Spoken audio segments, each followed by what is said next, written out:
Kita punya waktu terbatas, tenaga terbatas, dan harta terbatas. Jangan habiskan waktumu, tenagamu, dan hartamu yang terbatas untuk bergaul dengan orang yang tidak pernah membangun hidupmu. Tapi pakai waktumu yang terbatas untuk bergaul dengan orang yang berkualitas dan mengembangkan kapasitasmu. Kalau kamu selalu punya teman yang selalu nyedot seperti lintah, kamu tidak akan pernah bisa tahan sama dia. Hubungan akan selalu langgeng, hubungan akan selalu bersama-sama ketika ada saling melayani, ada saling berbagi, ada saling menolong, ada saling memperhatikan. Tapi kalau Anda selalu nyedot, maka jangan heran kamu akan diblok WA-mu.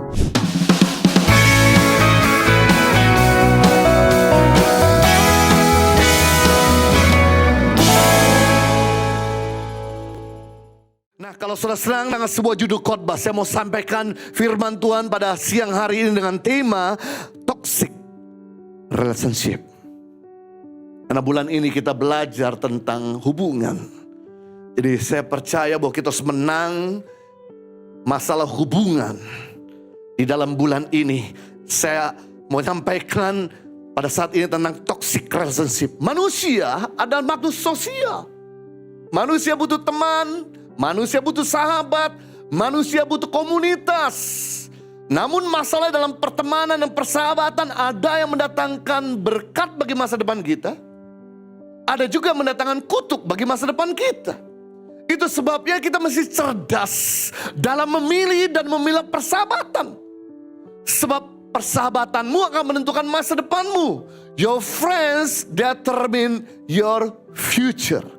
Persahabatan negatif, masa depan negatif. Persahabatan sehat, masa depan sehat. Persahabatan positif, masa depan positif. Persahabatan toksik, masa depan toksik. Apa itu toksik? Toksik artinya adalah racun. Toksik artinya merusak, menguras, melelahkan, menekan, mengendalikan, menjatuhkan. Toxic relationship artinya hubungan yang merusak tabiat kita. Hubungan yang tidak sehat. Hubungan yang merugikan kita. Hubungan yang menghancurkan masa depan kita. Toxic relationship disebabkan karena toxic people yang menyentuh dan masuk di area kehidupan kita. Ciri-ciri toxic people: posesif, dominan, suka ngontrol, perfeksionis, manipulasi, pembohong, abuser, suka mengintimidasi, suka minta-minta dan menuntut. Tuhan udah beritahu sejak awal manusia diciptakan pertama kali. Sudah memberitahu kepada manusia untuk jangan bergaul dengan toxic people. Tapi amat disayangkan, Tuhan udah ngomong keras sama Adam dan Hawa, tapi mereka toleransi. Dalam Kejadian 2:18 Tuhan Allah berfirman kepada manusia, tidak baik kalau manusia itu seorang diri saja. Aku akan menjadikan penolong baginya yang sepadan dengan dia. Firman Tuhan berkata bahwa manusia tidak akan pernah baik dalam hidupnya. Manusia tidak akan pernah sempurna dalam hidupnya. Manusia tidak akan pernah maksimal dalam hidupnya. Manusia tidak akan pernah bahagia dalam hidupnya kalau dia tidak punya teman yang sepadan. Teman yang sepadan artinya teman yang senilai. Teman yang sepadan artinya teman yang berkualitas. Teman yang sepadan artinya teman yang membangun. Jadi, kalau kita pilih teman, cari yang sepadan. Kalau kita sedang cari pasangan hidup, cari yang sepadan. Kalau kita cari mitra bisnis, cari yang sepadan, artinya jangan jomplang. Yang satu rohani, satu duniawi. Yang satu mau move on, yang satu gak mau move on. Yang satu bisa mengampuni, yang lain gak bisa mengampuni. Yang satu mau hidup suci dalam kebenaran firman Tuhan, yang satu masih suka bermain-main dalam dosa. Itu sebabnya Tuhan berkata, hidupmu tidak akan pernah maksimal. Hidupmu tidak akan pernah bisa bahagia kalau kamu kamu tidak punya teman yang sepadan. Waktu Tuhan ngomong hal ini kepada Adam dan Hawa, amat disayangkan. Akhirnya dia toleransi, dia bergaul dengan teman yang tidak sepadan, yaitu si ular. Karena dia bergaul dengan toksik. Makhluk yang toksik. Akhirnya manusia jatuh dalam dosa. Sebetulnya manusia tidak perlu jatuh dalam dosa seandainya dia tidak bergaul dengan toxic human. Si ular ini. Saya rindu setiap kita untuk cerdas. Memilah dan memilih persahabatan. Sebab persahabatan kita akan menentukan masa depan kita. Nah, kita akan belajar sekarang cara keluar dari toxic relationship. Yang pertama, untuk kita bisa keluar dari toxic people. Yang pertama, lakukan evaluasi rutin kualitas hidup Anda. Adakan general check up rutin tentang kualitas hidupmu.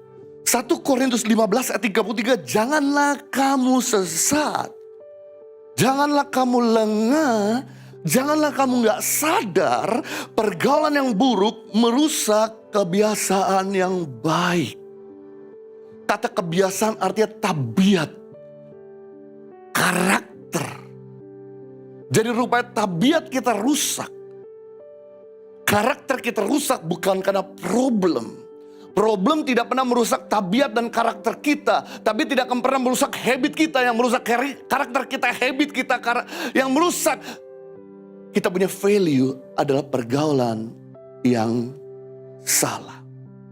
Pertanyaan, dari mana saya tahu apakah teman saya sekarang ini ada teman yang positif atau negatif, teman yang toksik atau teman yang sehat? Gampang dengan melihat apakah kebiasaan buruk Anda makin bertambah atau kebiasaan buruk Anda makin berkurang. Sekali lagi, dari mana saya tahu pacar saya ini, mitra bisnis saya ini, teman saya di sebelah ini, sahabat saya ini negatif atau positif? Gampang dengan melihat apakah kebiasaan buruk Anda makin bertambah atau kebiasaan buruk Anda makin berkurang. Kalau hari ini Anda makin ngomong kotor, kalau Anda hari ini makin jatuh dalam dosa, kalau hari ini Anda nggak lagi achieve the target, minta maaf kalau hari ini Anda boros, nggak bisa lagi saving the money.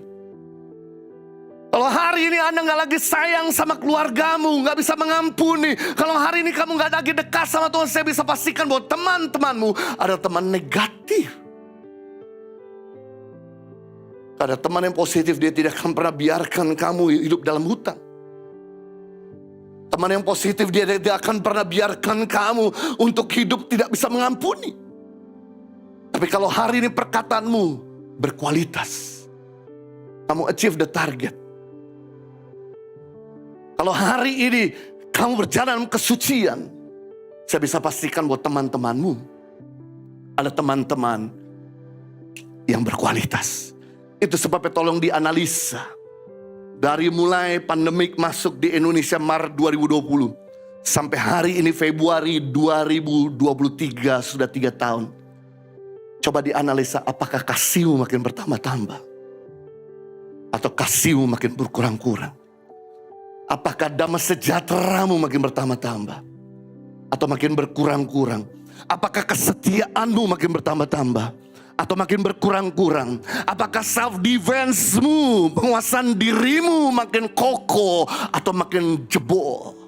Kesabaranmu, kerendahan hatimu makin bertambah-tambah atau berkurang-kurang? Kalau Anda tahu ternyata hari ini Anda makin gak sabar, hari ini Anda makin gak bisa kuasai diri, kalau hari ini Anda makin selfish, saya bisa pastikan bahwa teman-temanmu adalah teman-teman yang negatif.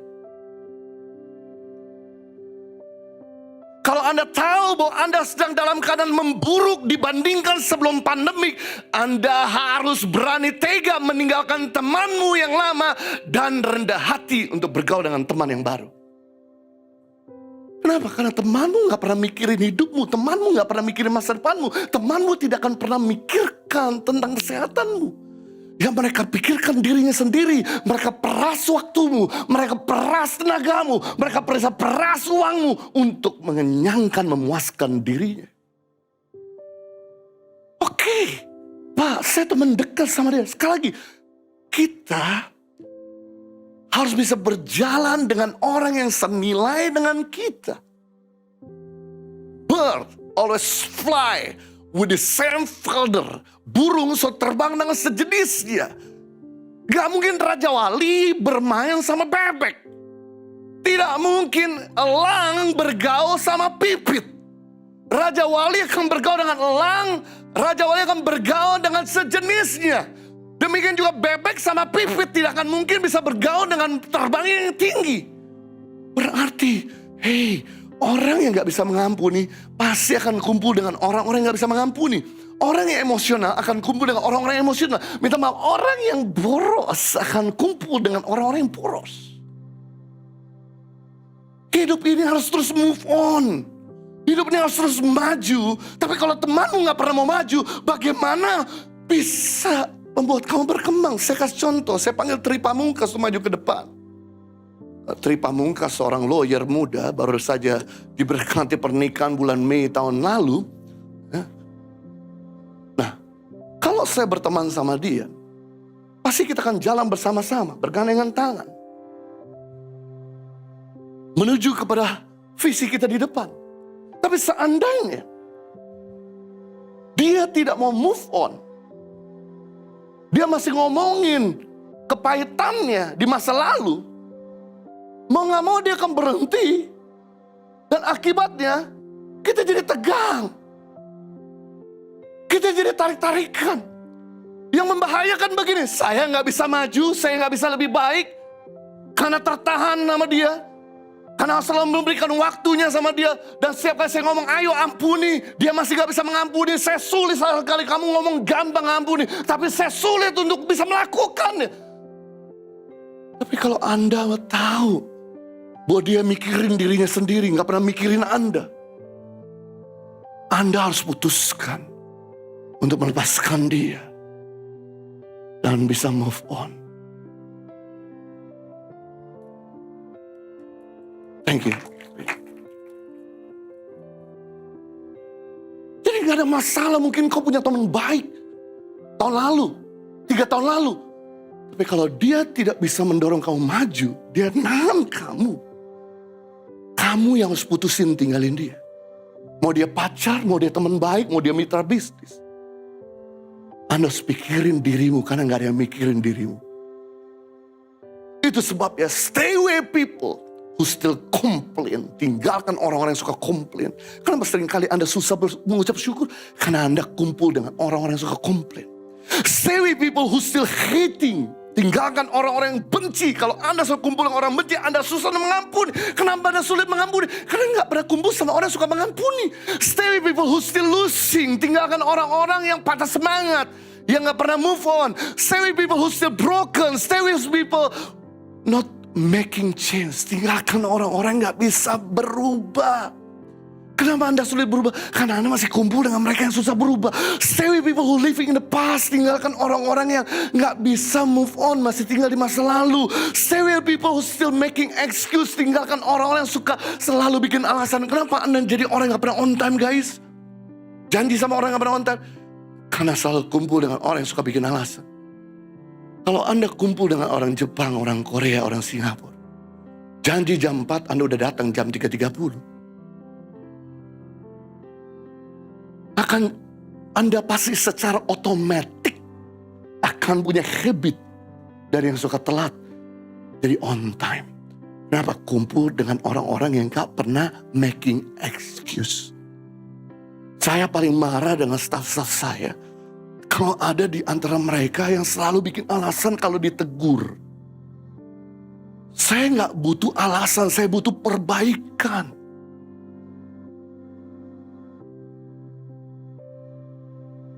Saya senang Yesus memberi teladan kepada kita, Bapak Ibu Saudara.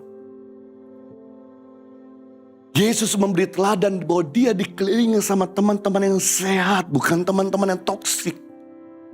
Memang walaupun selalu ada ahli Farisi yang selalu jadi toksik buat Yesus, tapi dia gak bergaul dengan orang itu. Bukan berarti kita benci, bukan berarti kita kepahitan, bukan berarti kita gak bisa mengampuni. Artinya kita gak bisa berteman sama orang toksik. Seperti Yesus, walaupun dia diintil sama orang Farisi yang toksik, tapi dia diamin aja. Dia tetap sapa dengan baik-baik, tapi tidak bisa berteman. Dia hanya cuma berteman dengan 3 murid terdekatnya, yaitu Petrus, Yohanes, dan Yakobus. Petrus lambang daripada iman yang teguh. Yohanes lambang daripada kasih yang nyata. Yakobus lambang dari pengharapan yang kokoh. Sekali lagi, Petrus adalah lambang daripada iman yang teguh karena Petrus rasul iman. Yohanes lambang daripada kasih yang nyata karena Yohanes adalah rasul kasih. Yakobus adalah pengharapan yang kokoh karena Yakobus, kalau Anda baca tulisannya, bicara soal doa dan tentang pengharapan. Yesus dengan segala kerendahan hati selalu nempel dengan 3 orang ini, padahal Yesus gak butuh mereka. Yesus bisa hidup eksklusif tanpa mereka bisa hidup. Lalu tapi kenapa Yesus memberi teladan saat dia dalam keadaan stres, saat dia dalam keadaan tertekan, saat dia dalam keadaan sedih? Dia berdoa di Taman Getsemani, dia ajak 3 muridnya, walaupun dia tahu bahwa murid ini akan pasti tertidur, tapi dia tetap bawa 3 sahabatnya ini untuk memberi teladan. Hei, waktu kamu dalam keadaan lemah, waktu kamu dalam keadaan stres, waktu kamu dalam keadaan titik terendah dalam hidupmu, kelilingi dengan teman-teman yang beriman, yang punya kasih, dan teman-teman yang punya pengharapan. Jangan kelilingi sama temanmu yang toksik, yang bisa ngomongin dan arahkan kamu kepada hal-hal negatif dan bikin dosa. Kepada hal-hal di mana Anda sulit mengampuni, bahkan bikin panas, bikin kompor. Wow. Saat Yesus, ini menarik, hendak dimuliakan di atas gunung yang tinggi. Di dalam Lukas pasal 9 ayat 28, di mana Yesus akan berjumpa dengan Elia dan Musa dan akan dipermuliakan di sana. Sekali lagi, Yesus membawa Petrus, Yakobus, dan Yohanes. Sebetulnya Yesus bisa berdoa sendiri. Memang toh nyatanya dia setiap pagi berdoa sendiri. Lalu kenapa dalam kasus ini Yesus sengaja membawa 3 murid terdekatnya? Sampai murid terdekatnya, yaitu si Petrus, Yohanes, dan Yakobus, ketika melihat kemuliaan itu, ketika melihat Musa dan Elia turun, lalu kemudian Petrus berkata, izinkan aku bikin kemah buat kamu, buat Musa, dan buat Elia. Saya mikir, kenapa Tuhan Yesus ajak 3 muridnya? Ngapain kemuliaan dibawa-bawa sama yang lain? Ternyata Yesus sudah memberi teladan kepada kita. Waktu kamu mulai dapat promosi, waktu kamu mulai diberkati, waktu kamu mulai tenar, kelilingi sama 3 sahabatmu yang bukan toksik, sahabatmu yang sehat, supaya pada waktu kamu ada di atas, kamu tetap diingatkan agar rendah hati. Supaya pada waktu kamu di atas, mulai ada di bibir jurang, bisa ada yang nahan kamu supaya kamu gak jatuh. Justru orang itu jatuh bukan pada waktu ada di bawah. Seringkali orang jatuh waktu dia punya jabatan, punya harta yang berlimpah, jadi arogan dan sombong. Makanya saya sangat menjaga diri untuk dikelilingi sama teman-teman di sini.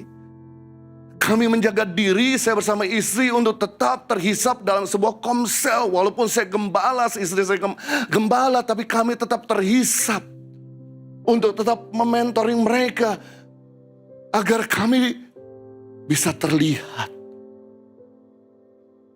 Dengan adanya teman komsel, dengan ada teman-teman yang ada di depan ini, seringkali mereka memberitahu kalau ada kesalahan, mulai ada kekeliruan, mulai ada kesombongan dan sebagainya.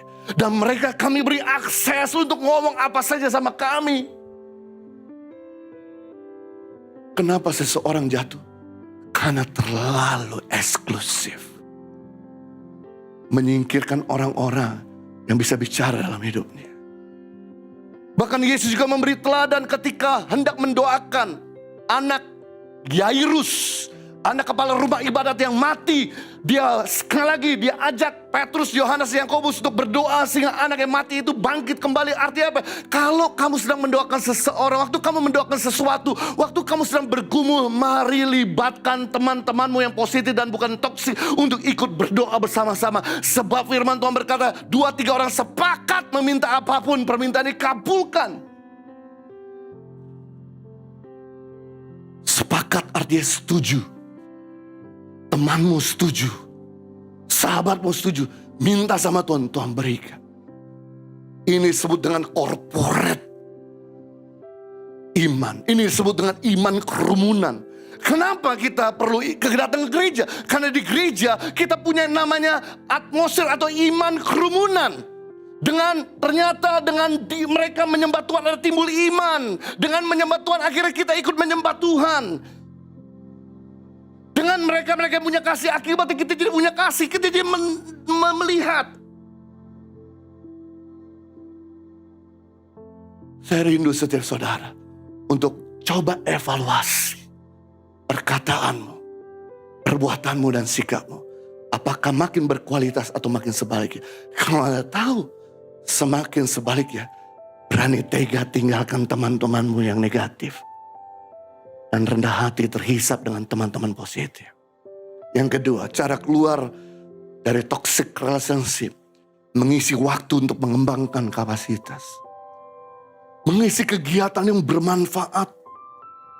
Kita punya waktu terbatas. Tenaga terbatas dan harta terbatas. Jangan habiskan waktumu, tenagamu dan hartamu yang terbatas. Untuk bergaul dengan orang yang tidak pernah membangun hidupmu. Tapi pakai waktumu yang terbatas untuk bergaul dengan orang yang berkualitas dan mengembangkan kapasitasmu. Saya teringat dalam kisah Matius pasal 25 perumpamaan tentang 5 talenta. 2 talenta dan 1 talenta. Di mana cerita ini hamba yang punya 5 talenta menjalankan dan mengembangkan menjadi 10 talenta. Hamba yang punya 1 coba menjalankan dan gagal. Kemudian dia mengubur kemampuannya. Sedangkan hamba yang punya 2 ada di persimpangan jalan. Dia mau bersahabat dengan teman yang punya 5 atau teman yang punya 1. Jelas suara teman yang punya 1 lebih kuat pengaruhnya daripada teman yang punya 5. Kenapa? Karena teman yang punya 5 sibuk mengembangkan kapasitasnya, mengembangkan talentanya, mengembangkan kemampuannya. Sedangkan teman yang punya 1 nganggur. Pasti teman yang punya 1 jadi toksik buat teman yang punya 2. Dan dia pasti akan ngomong gini, ngapain kamu mengembangkan kapasitasmu, pemimpin kita gak adil. Teman kita diberi 5, kamu diberi 2, saya 1. Harusnya kalau dia 5, kamu 3, saya 1. Kan di mana-mana do mi sol harmoni, gak mungkin do re sol. Kalau saudara tim main musik pasti mengerti itu, do mi sol itu harmoni, do re sol itu fals. Harusnya 135 bukan 125. Pasti teman yang punya 1 ini toksik, udahlah. Kamu kubur kemampuanmu, ngapain lagi? Kamu mengembangkan kapasitas pemimpin kita, pemimpin yang jahat. Dia menuai di tempat dia gak pernah menabur. Artinya dia sedang ngomongin bahwa pemimpin kita pencuri. Menuai di tempat dia gak menabur, berarti kan dia mencuri. Waduh, hamba yang punya 1 ini jadi toksik banget kepada teman yang punya 2. Tapi yang menarik Bapak Ibu Saudara, hamba yang punya 2 talenta ini dalam Matius 25 ayat yang ke-7 dikatakan hamba yang menerima 17, hamba yang menerima 2 talenta itu pun berbuat demikian juga dan berlaba 2 talenta. Berbuat demikian juga berbuat seperti hamba yang punya 5. Kalau dia berbuat seperti hamba yang punya 1 talenta tetap 2. Karena dia bergaul dengan teman yang punya 5 maka talenta berkembang jadi 4. Hei, dari sini sedang memberikan inspirasi kepada kita semua. It doesn't matter kita lahir dari keluarga tidak mampu. It doesn't matter kita gak fasih bicara. It doesn't matter kita gak punya pengalaman jam terbang yang tinggi. It doesn't matter kita gak punya kapasitas yang hebat. Selama kamu bergaul dengan teman-teman yang berkualitas, maka kamu yang nothing jadi something. Kamu yang zero jadi hero. Kamu yang minus jadi surplus. Kamu yang punya sedikit jadi banyak. Kamu yang kecil jadi besar.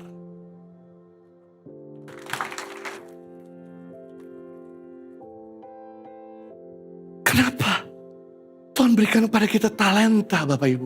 Ada 4 alasan kenapa Tuhan memberikan kemampuan kepada kita untuk kita. Yang pertama, alasan Tuhan memberikan kemampuan untuk mencari nafkah. Dengan talentamu musik, seni, nulis, desain, dagang, masak. Untuk kamu bisa cari nafkah. Kalau Tuhan lahirkan kita nggak ada kapasitas, berarti Tuhan sengaja bikin kita miskin. Makanya kita lahir diberikan kemampuan, skill agar kita bisa mencari nafkah. Yang kedua, alasan kenapa Tuhan memberikan pada kita skill, supaya kita nggak perlu jadi benalu, nggak perlu jadi peminta-minta. Untuk sementara waktu kita disupport orang tua masih sekolah is fine. Untuk sementara waktu kita disupport sama teman kita baru saja bangkrut is okay. Tapi bukan untuk selamanya. Kita selalu jadikan orang tua kita mesin ATM. Teman kita mesin ATM. Saya beritahu, kalau kamu selalu punya teman yang selalu nyedot seperti lintah, kamu tidak akan pernah bisa tahan sama dia. Hubungan akan selalu langgeng, hubungan akan selalu bersama-sama ketika ada saling melayani, ada saling berbagi, ada saling menolong, ada saling memperhatikan. Tapi kalau Anda selalu nyedot, maka jangan heran kamu akan diblok WA-mu.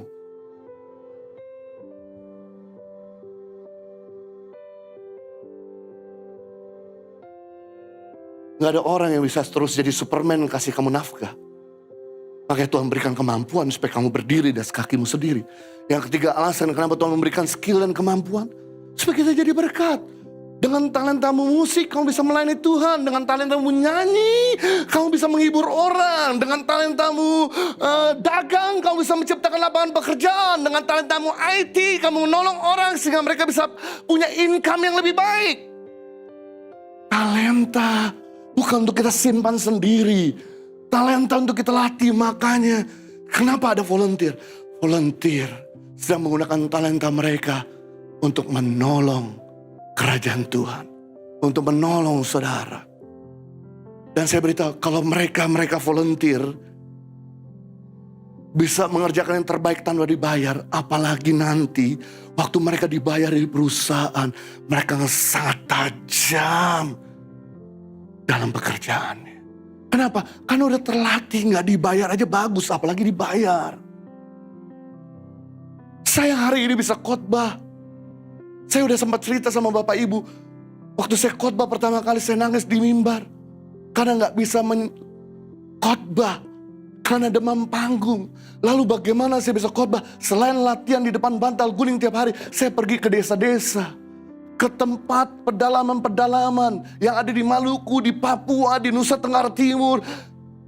Kemudian saya khotbah dengan semangat, saya latih diri saya, gak apa-apa. Karena orang di pedalaman khotbah salah mengerti. Tapi kalau di kota khotbah salah, langsung masuk YouTube. Sesat.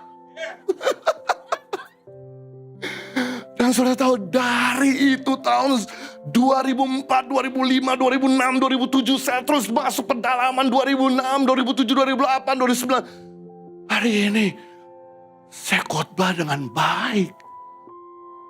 Bukan berarti saya skillful.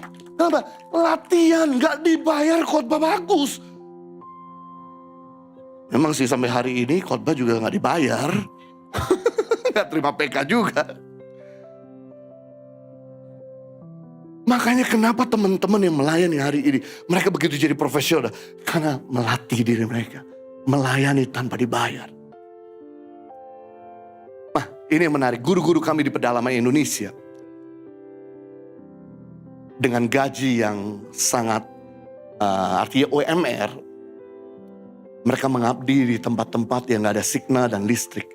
Sudah tahu apa?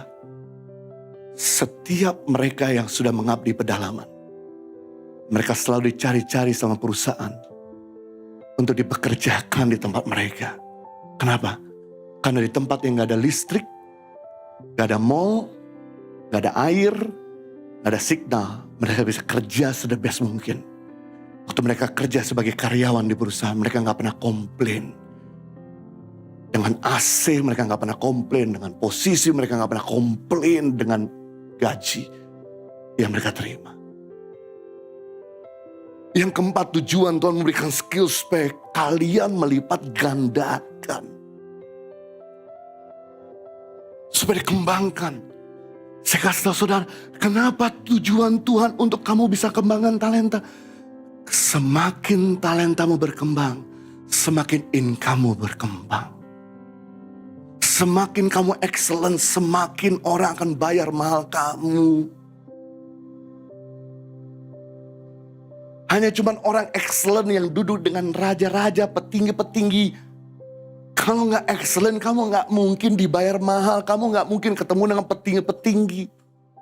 Maka yang penting di sini anak-anak Tuhan harus excellent. Dengan cara apa? Melatih kapasitasmu. Yang ketiga. Sebelum saya masuk ketiga, Bill Gates ngomong ini. If you born poor, it's not your mistake. But if you die poor, it's totally your mistake. Jika Anda lahir miskin, itu bukan kesalahanmu. Karena Anda gak bisa pilih lahir di keluarga miskin. Tapi kalau Anda mati miskin, itu adalah pilihanmu. Kenapa? Anda malas. Ada begitu banyak orang-orang di daerah kantong Kristen. Mereka hidup di bawah garis kemiskinan. Why? Karena mereka cuma berdoa, tidak mau kerja. Saya kasih tahu, berdoa very good. Kenapa? Doa itu menurunkan hujan dari surga. Doa itu menggeburkan tanah. Tapi selain kamu berdoa, kamu perlu bajak tanah. Kamu perlu tanam benih. Kamu perlu sirami benih. Kamu perlu memelihara. Kamu perlu memberi pupuk. Ada bagianmu. Ada bagian Tuhan mencurahkan hujan dan menggeburkan tanah. Ada bagianmu untuk mengerjakannya. Jadi gak mungkin cuma doa tapi gak kerja apa-apa. Memangnya uang jatuh di atas endasmu.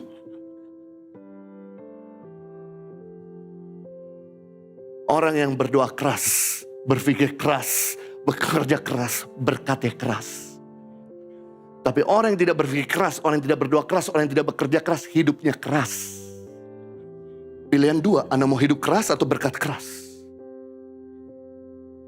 Makanya kita bukan budak uang, hanya cuma kerja-kerja, tapi kita juga harus berdoa.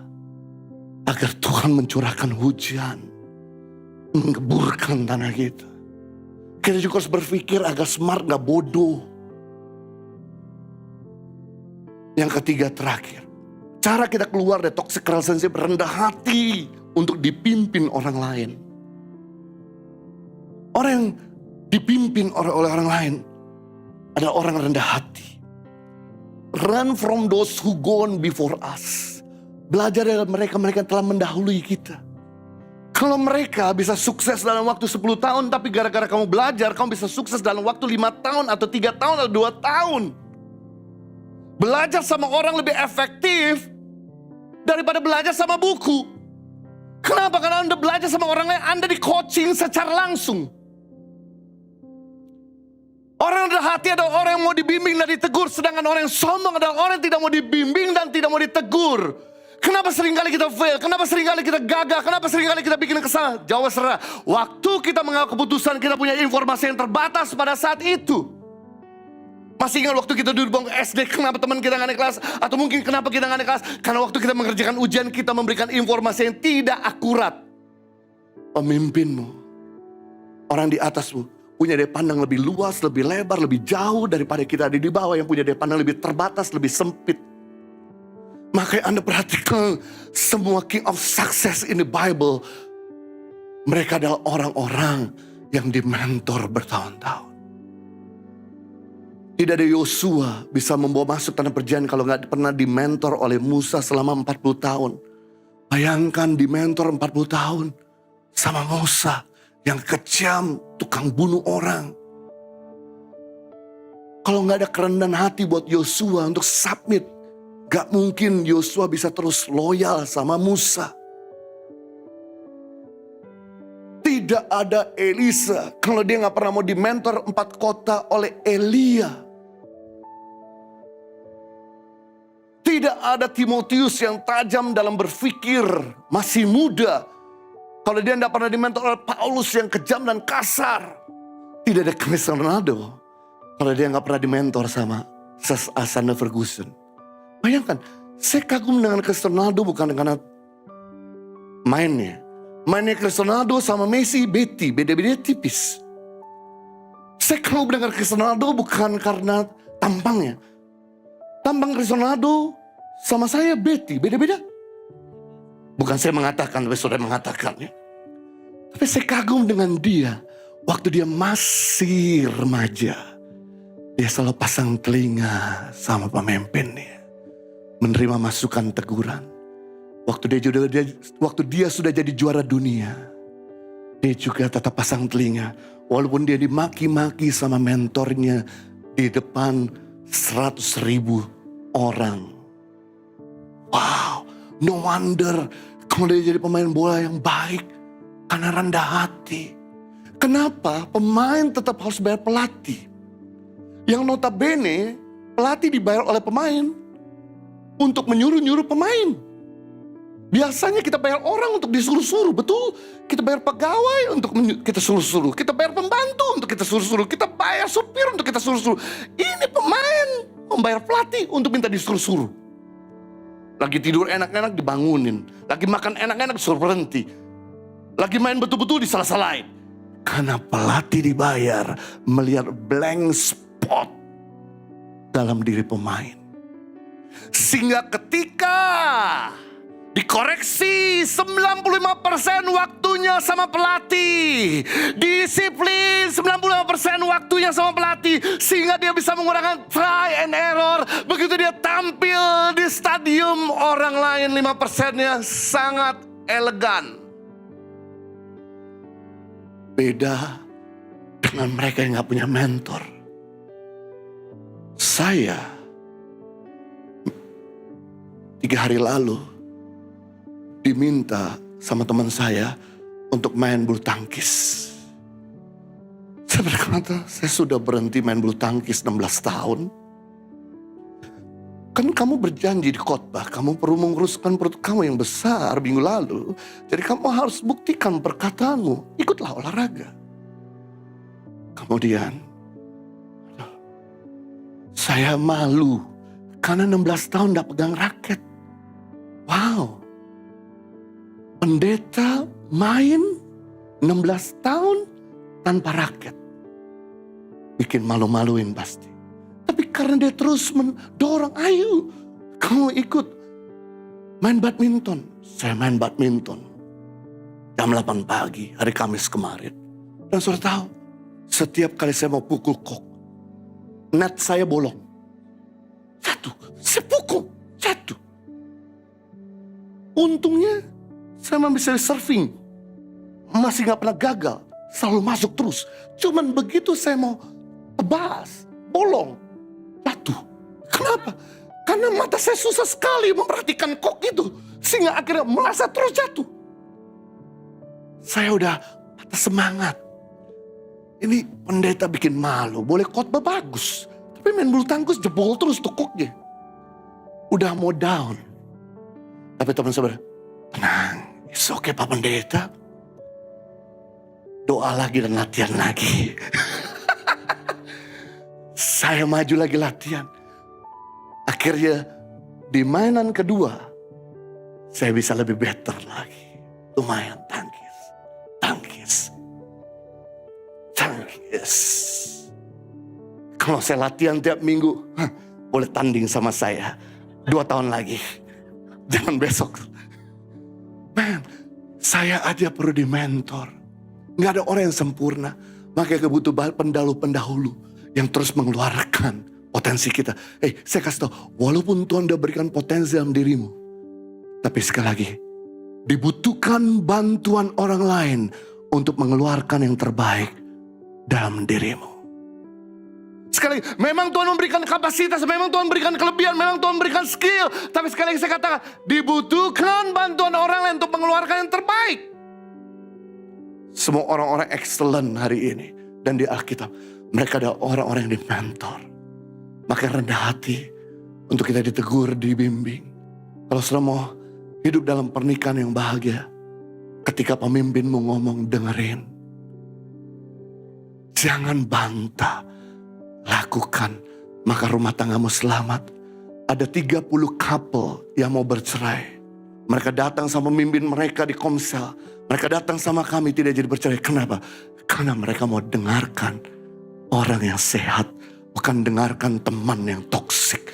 Kalau ada teman, datang sama teman arisan, datang sama teman-teman yang suka ngongko-ngongko, pasti perkataan dan masukan yang berbeda dengan hamba-hamba Tuhan yang menyampaikan dengan kebenaran firman Tuhan. Yang mengerti katakan amin. Impact Community Indonesia mengadakan 4 kali ibadah onsite setiap hari Minggu, pukul 9 waktu Indonesia Barat, pukul 11 waktu Indonesia Barat, pukul 13 waktu Indonesia Barat, dan pukul 15 waktu Indonesia Barat di MOI, Mall of Indonesia Kelapa Gading lantai P3. Ibadah pertama hingga ibadah ketiga disertai ibadah anak dan ibadah remaja. Pastikan kehadiran Anda.